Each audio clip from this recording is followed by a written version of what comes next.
విశాఖ రాజధానిగా ఉండాలని వైసీపీ భావిస్తుంది, అదేవిధంగా అమరావతి రాజధానిగా ఉండాలని టీడీపీ భావిస్తుంది కదా సార్, దీనిపైన మీ సిద్ధాంతం ఏంటి? మాట తప్పం మడం తిప్పం అని చెప్పుకునేటువంటి ముఖ్యమంత్రి ప్రతిపక్ష నాయకుడిగా ఉన్నప్పుడు కనీసం 30,000 ఎకరాలు ఉండాలి ఈ రాష్ట్ర రాజధానిగా ఉండేటువంటి ప్రాంతం అనేటువంటి చెప్పి ఆ రోజు ప్రతిపక్ష నాయకుడిగా నాకు పూర్తి మద్దతు మీకు ఉంది.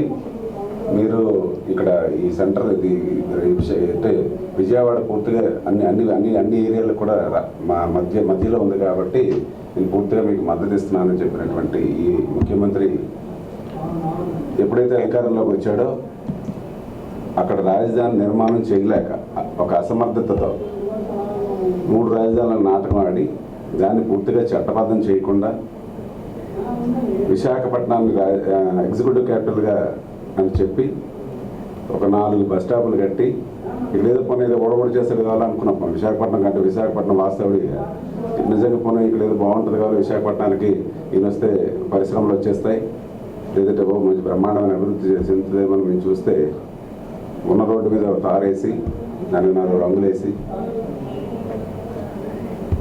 4 బస్ స్టాపులు కట్టి అందులో బస్ స్టాప్ కూడా కూలిపోయింది ఈయన నిర్వాహకం వలన. పూర్తిగా ఇక్కడ ఉన్నటువంటి ఆస్తులన్నీ కొల్లగొట్టి విశాఖపట్నంలో ఉన్నటువంటి భూములన్నీ కూడా ఏదైతే గవర్నమెంట్ స్థలాలు ఉన్నాయో కలెక్టరేట్ కానీ, లేదంటే ఎంఆర్ఓ ఆఫీసులు కానీ, లేదంటే పాలిటెక్నిక్ కాలేజీలు కానీ ఇలాంటివన్నీ తాకట్టు పెట్టి సుమారుగా 25,000 కోట్ల రూపాయలు అప్పులు తెచ్చి ఈ విశాఖపట్నాన్ని అప్పులపాలు చేసినటువంటి ఘనత ఈ ముఖ్యమంత్రిది. అదే కాకుండా పూర్తిగా ఈయన మహారాజు ఒక 2 సామంతరాజులను ఒక తయారు చేసుకుని ఒక ముందు రెడ్డి గారు వెళ్ళారు, మళ్ళీ రెడ్డి గారు వచ్చారు. పూర్తిగా ఇక్కడ ఉన్నటువంటి భూములన్నీ కూడా చక్కగా సర్దేసి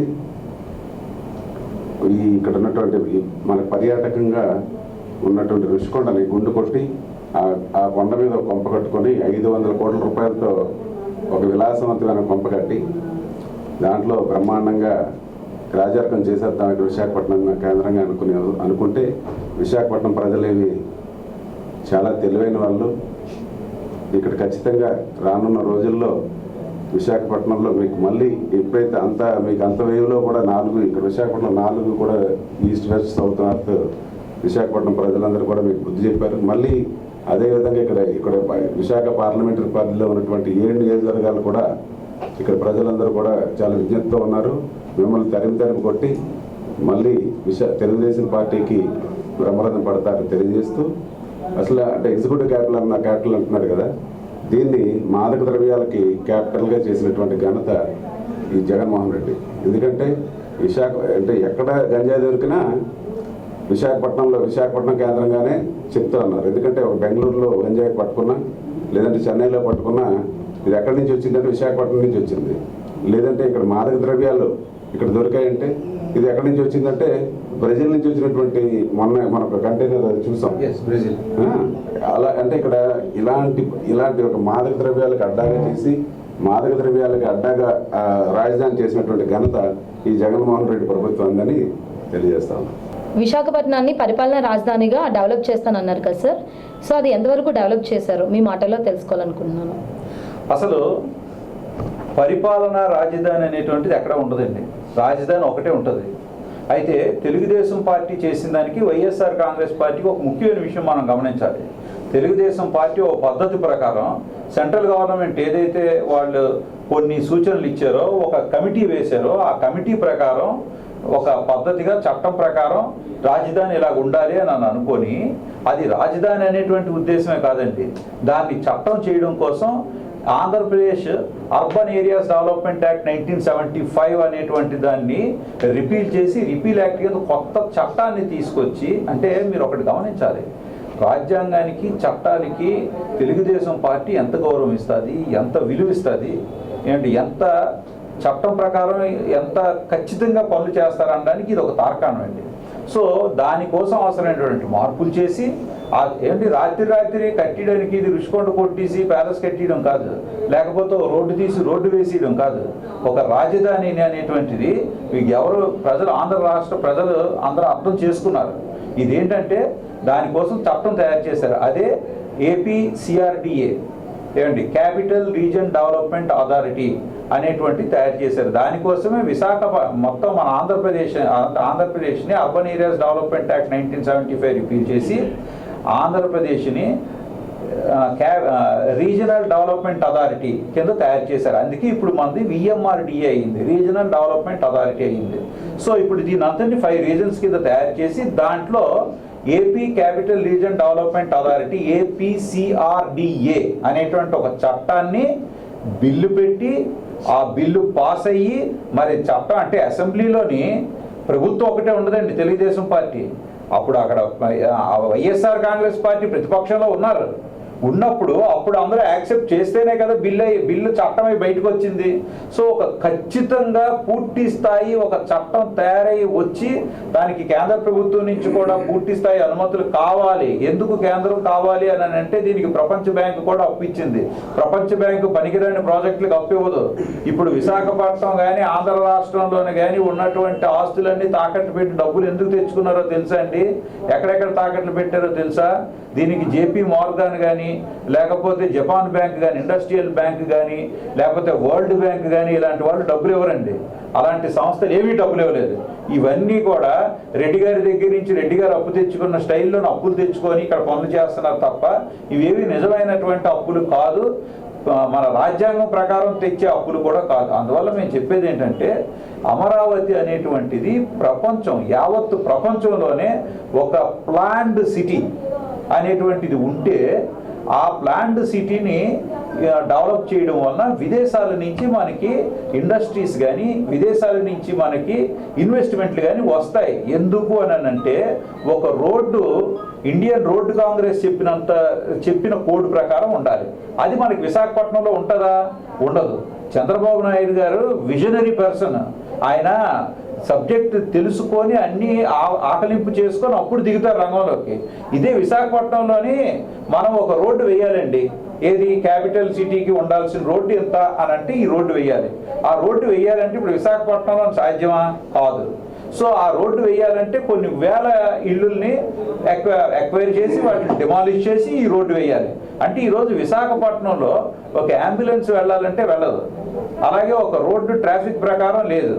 ఒక MVV సత్యనారాయణ గారికి అవసరం అని చెప్పి ఒక రోడ్డుకి అట్టగా మెయిన్ రోడ్లోనే బార్కెట్స్ పెట్టేస్తారు, ఇంకో దగ్గర ఇంకోటి చేస్తారు. అంటే ఇలాంటివి చేయడం వల్ల ఏమవుతుందంటే రోడ్డు ట్రాఫిక్గా కాదు, ప్రతిదీ కూడా మెజర్మెంట్స్ తీసుకొని కొన్ని పద్ధతులు ఉంటాయి. ఆ పద్ధతుల ప్రకారం అయితేనే మనకి అప్పులు వస్తాయి, అప్పుడే ఇన్వెస్ట్మెంట్స్ వస్తాయి. అవి విశాఖపట్నం లేకపోతే ఏదైనా డెవలప్ ఆల్రెడీ ఉన్న సిటీలో ఎగ్జిస్టింగ్ సిటీలో డెవలప్ చేయడానికి అవ్వదు. కాబట్టి ప్రత్యేకంగా క్యాపిటల్ సిటీ అనేటువంటిది ఒక కంప్లీట్ రీజన్. అది క్యాపిటల్ సిటీ కాదు, ఏదో ఒక ఇల్లు కట్టరు అక్కడ.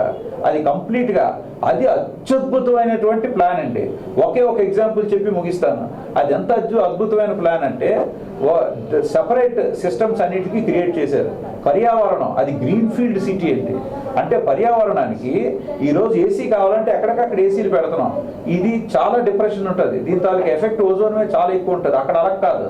అమరావతిలో గ్యాస్ దగ్గర నుంచి అంటే ఫ్యూయల్ గ్యాస్ దగ్గర నుంచి లిక్విడ్ గ్యాస్కి LPG దగ్గర నుంచి అంటే వంట గ్యాస్ దగ్గర నుంచి ఎయిర్ కండిషనింగ్ దగ్గర నుంచి హాట్ వాటర్ దగ్గర నుంచి ఎలక్ట్రిసిటీ దగ్గర నుంచి ప్రతిదీ పైప్ లైనే. ఏది కూడా మన ఇంటికి వేరేగా ఏసీ మిషన్ పెట్టుకోక్కర్లా, అన్నీ కూడా ఆల్రెడీ కనెక్ట్ అయి ఉంటాయి. సో ఇలాగా పర్యావరణానికి సంబంధించినటువంటి వాటితో ప్రత్యేకంగా అది తయారు చేస్తే ప్రపంచంలోని ఒక ప్రత్యేకమైన ప్లేస్ని మనం సింగపూర్ వాటిలాగా సంపాదించుకుంటే మనకి ఇన్వెస్ట్మెంట్స్ వస్తే మొత్తం రాష్ట్రం డెవలప్మెంట్ అవ్వాలి. మొత్తం రాష్ట్రంలోని ప్రజలు అందరి తాలూకా తల మీద ఇంత లాభం రావాలి అనేటువంటిది ఆయన ప్లాన్.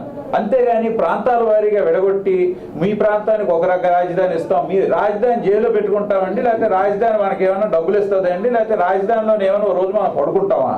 ఎందుకు ఉపయోగపడుతుంది? సో ఇక్కడ పరిపాలనా రాజధాని అనేటువంటిది పెట్టి ప్రజల్ని అట్రాక్ట్ చేసి ఇది కాదు అంటే అదో కాదన్నాడని వాడిని దొంగం చేద్దామని వాళ్ళు విలన్ చేద్దామని నా ఉద్దేశం. ఇందులో భాగంగానే KK రాజు గారు మొన్న విష్ణుకుమార్ మొట్టమొదట పరిపాలనా రాజధానిని అడ్డుకున్నది విష్ణుకుమార్ రాజు గారే అని చెప్పి ఒక ఎలిగేషన్ ఇచ్చారు. నిజమే, కానీ ఆయన విలన్ కాదు. ఇక్కడ జరగబోయే నాశనాన్ని ముందుగా గమనించి ఆయన తెలివితేటలతో, ఆయన బాగా చదువుకున్న వ్యక్తి, అలాగే ఆయనకి చట్టాల గురించి వీటి కన్స్ట్రక్షన్ గురించి అవగాహన ఉన్న వ్యక్తి కాబట్టి అది ఇక్కడ సరిపడదు కాబట్టి ప్రజలు నష్టపోతారు కాబట్టి ఆయన వ్యతిరేకించారు. ఆ వ్యతిరేకించడానికి కారణం చూస్తే ఈరోజు ఏం జరిగిందండి? డెవలప్మెంట్ పరిపాలనా రాజధాని అనేటువంటి పేరు పెట్టి భూముల రేట్లు పెంచారు. భూముల రేట్లు పెంచి సుప్రీంకోర్టు వరకు పెండింగ్ ఉన్న చట్టాలు బోల్డ్ ఉంటుండగా, కేసులు బోల్డ్ ఉంటుండగా అసలు చట్టాలను కానీ, రాజ్యాంగాలు కానీ, పర్యావరణ చట్టాలను కానీ అన్నీ వదిలేసి ఈరోజు విశాఖపట్నం చూస్తే మొత్తం మోస్ట్ ఇంపార్టెంట్ పార్ట్ విశాఖపట్నంలో ఏంటండి? బీచ్ పర్యావరణం మీద ఎంత ఎఫెక్ట్ చూపిస్తుంది. అలాంటి బీచ్ రోడ్లో మెడిసినల్, మన ఆంధ్ర యూనివర్సిటీ ప్రొఫెసర్స్ రాసినవే ఉన్నాయి. మెడిసినల్ ప్లాంట్స్ ఉంటాయి, శాండీ డ్యూన్స్ కలపకూడదు, ఆలివ్ రిడ్లే టర్టిల్స్ కావాలి, ఇలాగా మొత్తం సర్వనాశనం చేసేసి ఏకంగా ఎల్టీఎల్ వరకు కూడా ఈ మొత్తం తవ్విన గ్రావెల్ని మట్టి అంతా తీసుకెళ్లి సముద్రంలోని కెరటాల వరకు కూడా, ఎల్టీఎల్ అంటే లో టైడ్ లెవెల్ వరకు కూడా వెళ్ళిపోతే ఈ మొత్తం పర్యావరణం సర్వనాశనం అయిపోతే ఒక్కొక్క వ్యక్తికి ఎంత నష్టం జరుగుతుంది? ఇది పక్కన పెడితే ఇక నెక్స్ట్ ఈ పేరు చెప్పి భూముల తాలూకా రేట్లు పెంచి మొత్తం విశాఖపట్నాన్ని తాకట్టు పెట్టారు. మిగిలిన భూములన్నీ ఏం చేశారు? అయితే తాకట్టు పెట్టారు, లేకపోతే కబ్జా చేసుకున్నారు. హైగ్రేవా ఉంది, రాడిసన్ బ్లూ, అలాగే కొట్టు సత్యనారాయణ గారి ఎన్సిసి, నాగార్జున కన్స్ట్రక్షన్ కంపెనీ, ఇలాగ ఈ చట్టాలన్నీ వీళ్ళందరికీ కూడా ఎక్కడి నుంచి భూములు వచ్చాయి? ఇక్కడ భూములు సంపాదించడం, వాటిని అసెట్స్ కింద చూపించడం, వాళ్ళకి బెంగళూరులో ఉన్న ఇంకా దగ్గర ఉన్నటువంటి కంపెనీలకు ట్రాన్స్ఫర్ చేసుకోవడం, షేర్ వాల్యూ పెంచుకోవడం, ఆ షేర్ వాల్యూని తాకట్టు పెట్టడం, కొన్ని కోట్ల రూపాయలు బయటికి తీసుకురావడం, ఇదంతా ఒక ఖచ్చితమైనటువంటి మనీ లాండరింగ్ యాక్టివిటీని డైరెక్ట్గా వాళ్ళే నడుపుకుంటున్నారు. అందువల్ల ఈరోజు విశాఖపట్నాన్ని డెవలప్మెంట్ పేరుతో ప్రతి ఒక్కరికి నష్టపరచడమే కాకుండా అర్బన్ ల్యాండ్ సీలింగ్ కింద ఎప్పుడో రిపీల్ అయిపోయిన చట్టం కింద మళ్ళీ ఇప్పుడు నోటీసులు ఇచ్చి ఒక్కొక్కరికి గజానికి 1000 రూపాయలు, గజానికి 50,000 కట్టండి, ₹1,00,000 కట్టండి అంటే ఎప్పుడో అర్బన్ ల్యాండ్ సీలింగ్ కింద అలాట్ అయిన ల్యాండ్స్లోని ఎవరెవరో ఉంటే వాళ్ళు ఈరోజు ఒక బిట్ ఆఫ్ ల్యాండ్ అంటే ఒక 30 గజాలు 60 గజాలకి 1.5 కోటి ఎవరైనా కట్టగలరండి ఈ రోజుల్లో? దానికి నోటీసులు పంపించి అంటే ప్రజలని ఏదో రకంగా ఇబ్బంది పెట్టడం. ఎప్పుడో కింగ్ లూయిస్ ఉన్నట్టు 3 ఎవరో ఆయనలాగా ఈ మొత్తం పిచ్చి పనులు ఎన్నో, ట్యాక్సుల దగ్గర నుంచి భూముల వరకు. అంటే ఇదండి పరిపాలనా రాజధాని? కబ్జాలు చేసుకోవడం పరిపాలనా రాజధాని? టూరిజం డబ్బు అంతా ఉపయోగించి టూరిజం డెవలప్మెంట్ అని చెప్పి టూరిజం డెవలప్మెంట్ లేదు. కనీసం ఏమండి ప్రజల హక్కు కదండి. విశాఖపట్నానికి ఒరిస్సా నుంచి పక్క ఉత్తరప్రదేశ్ నుంచి అక్కడి నుంచి బోర్డు టూరిస్టులు వస్తారు. విశాఖపట్నానికి టూరిస్టులు వస్తే మనకి ఋషికొండ బీచే మెయిన్.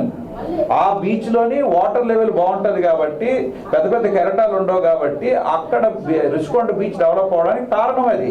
అలాంటి ఋషికొండ బీచ్, ఆ కొండని మొత్తం కూలదోసిస్తే పోనీ ఓకే. కాకపోతే నేను అంటున్నది ప్రతి ఒక్కరు కూడా ఈజీగా అక్కడికి వెళ్ళి 1 గంట కూర్చొని ఆ కొండ మీద కూర్చొని ఆ ప్రాంతాన్ని ఎంజాయ్ చేసి వెళ్ళేవాళ్ళు పూర్తిగా గత 3 సంవత్సరాల నుంచి సుమారుగా ఇంకా ఎక్కువేమో అసలు ఆ ప్రాంతంలోకి మనుషులు వెళ్లకుండా పబ్లిక్ ప్లేస్కి బార్గేట్స్ కట్టేసి పెద్ద పెద్ద గోడలు కట్టేసి జడ్జిల్ని లాయర్స్ని కూడా ఎంటర్ అవనివ్వకుండా అదొక ప్రైవేట్ అంటే ఫోర్టిఫికేషన్ అంటారు, ఒక ఫోర్టిఫైడ్ ల్యాండ్ కింద అది ఆయన తన సొంత కోట కింద దాన్ని తయారు చేసుకొని అసలు ఎవరిని అందులోకి ఎంటర్ అవనివ్వకుండా టూరిజం డబ్బు ఖర్చు పెట్టి చుట్టూ తిరిగి ఈరోజు ఏమైనా డిక్లేర్ చేశారు? పరిపాలనా రాజధానికి అది క్యాపిటల్ చెప్పి దాని కార్యాలయం అని చెప్పి చివరికి ఏం చేశారు? అది ఆయన గెస్ట్ హౌస్, లేకపోతే ఆయన వస్తే ఇక్కడ ఉండడానికట. అందువల్ల నేనే విశాఖపట్నం వాసిని, ఇంక నేను విశాఖపట్నంలోనే ఉంటానట. అవును, మీకు భూమి కబ్జా చేయడానికి డబ్బులకి ఎక్కడ అవసరమైతే అక్కడ మీరు ఉంటారు, అది మాకు తెలిసిందే. కాకపోతే ఒక కార్యాలయం కాయడానికి క్యాంప్ ఆఫీస్కి అన్ని కోట్ల రూపాయలు ఖర్చు చేసి ప్రజలు రోజు అలా ఆ ప్రాంతానికి వెళ్ళి హాయిగా టూరిజం కోసం వచ్చే వాళ్ళ కోసం ఏర్పాట్లు మానేసి మొత్తం ప్లేస్ కబ్జా చేసేసి నేను ఒక్కడనే రాజులా కూర్చుంటానంటే ఇదంతా కూడా ఖచ్చితంగా 100కి 100 పాళ్ళు వాళ్ళ ఆలోచనలు కానీ వైసీపీ మనస్తత్వం కానీ బయటపడుతుంది. అందువల్ల పరిపాలనా రాజధాని అని పేరు చెప్పి లూటీ చేసుకుంటారనేది ముందే గమనించి తెలుగుదేశం పార్టీ వద్దు అని చెప్తే ప్రాంతీయ గొడవలు పెట్టడానికి ప్రయత్నం చేశారండి. ఎప్పుడు కూడా ఒక ప్రభుత్వం అనేది ఒక రాష్ట్రం కాబట్టి రాష్ట్రం యావత్తు డెవలప్ అవ్వడానికి ఎక్కడెక్కడ ఏమేమి చేయాలో జాగ్రత్తగా ఒక పథకం ప్రకారం చేయాలి. కానీ ఏదో ఒక ప్రాంతానికి మీకు ఇది చేస్తామని ప్రామిస్ చేసి మరొక ప్రాంతానికి తగు పెట్టడం అనేటువంటిది ఇది చాలా విధ్వంసకర చర్య. ఇలాంటి తగువులు పెట్టి తగువుల మీద ఆనందించి తగువుల్ని డబ్బు చేసుకొని తగువుల్ని జోబిలో పెట్టుకొని ఇలాంటి పనులు చేసే పరిస్థితి కేవలం ఈ వైఎస్ఆర్ కాంగ్రెస్ పార్టీ ప్రభుత్వానికి మాత్రమే ఉన్నది. అందువల్ల పరిపాలనా రాజధాని అనేటువంటి దానికి ఎటువంటి రికగ్నిషన్ లేదు, దానికి ఒక గజెట్ పబ్లికేషన్ లేదు, దానికి ఒక బిల్లు లేదు, దానికి ఒక కేంద్ర ప్రభుత్వానికి సంబంధం లేదు, రాష్ట్ర ప్రభుత్వంలోని ఎటువంటి లీగల్ ఇది కూడా లీగల్ స్టేటస్ కూడా పరిపాలనా రాజధానిగా ఎక్కడా లేదు. కేవలం దిశ పోలీస్ స్టేషన్ అని మహిళా పోలీస్ స్టేషన్కి మీద దిశ పోలీస్ స్టేషన్ అని రాసేసి దిశ పోలీస్ స్టేషన్కి వెళ్ళమంటున్నారు. ఆడవాళ్ళైనా అక్కడికే వెళ్ళాలంట, మగవాళ్ళైనా అక్కడికే వెళ్ళాలంట, ఏ కేసైనా అక్కడికే వెళ్ళాలంట. సో అలాగా పరిపాలనా రాజధాని అని కూడా అవకాశం లేక రాయలేదు. కానీ లేకపోతే ప్రతి బస్ స్టాప్ మీద పరిపాలనా రాజధాని అని రాసి త్రిపాఠికి అది అది అది అది కూడా చేస్తే ఒప్పుకోరు కాబట్టి చేయలేదు. అందువల్ల ఎట్టి పరిస్థితుల్లో పరిపాలనా రాజధాని అనేటువంటిది బోగస్, విశాఖపట్నాన్ని లూటీ చేసుకునే పథకం. అందువలన ఎట్టి పరిస్థితుల్లో ఇది నష్టమే అని చెప్పి మేము పదే పదే చెప్తున్నాం. ఉత్తరాంధ్రాని విశాఖపట్నాన్ని అభివృద్ధి చేయడానికి చక్కని పథకాలు ఇప్పుడు తెలుగుదేశం పార్టీ ప్రభుత్వం తేబోతుందండి.